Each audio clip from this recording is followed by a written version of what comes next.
Back to our top story now, and concerns about radicalized individuals living here in the United States.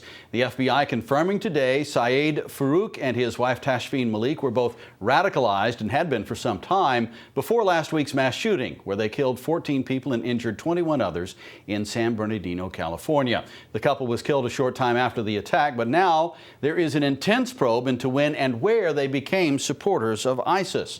So joining us now to talk about ways we can protect ourselves is Rich McKeon, a retired Glastonbury police sergeant and owner of Sophisticated Digital Solutions. And Rich, you've been involved in cyber investigations for some time. There's a lot to be found on social media related to this defense against ISIS and other terrorists, right?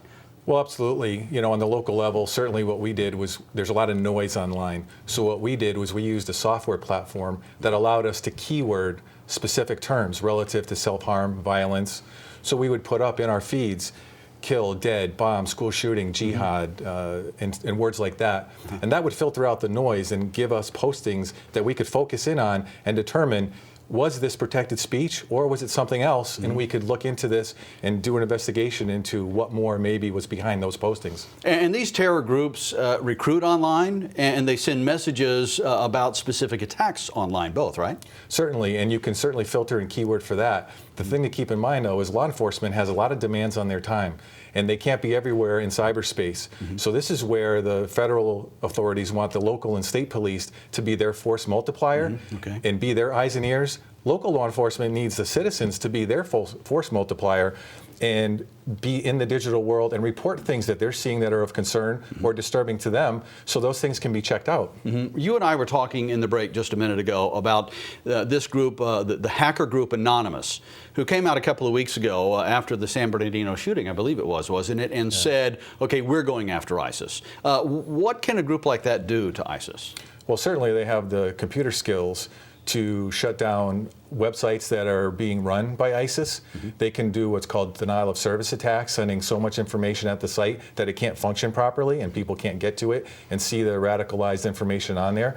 I'm sure they can then determine information on who's hosting those sites, possibly post information about those online that the government would be able to see, for example. It sounds like, in what we were talking about, is that they had sort of been considered almost a cyber terror group themselves, and yet here they were deciding to play the good guys. It sounds like they actually could contribute if they were serious about doing that. Well, absolutely, they could contribute towards this mission. Finally, just a few seconds left, but you're a big believer in the see something, say something at trains, bus stations, so on. Right, just like in the real world, and I know that the federal government is asking people to do that.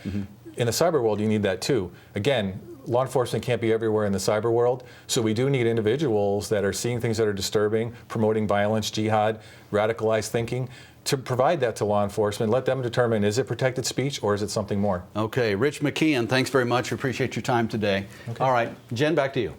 So important to be vigilant. Thank you so much, Brent and Rich. All right, time for a quick break, but when the news at 5 returns,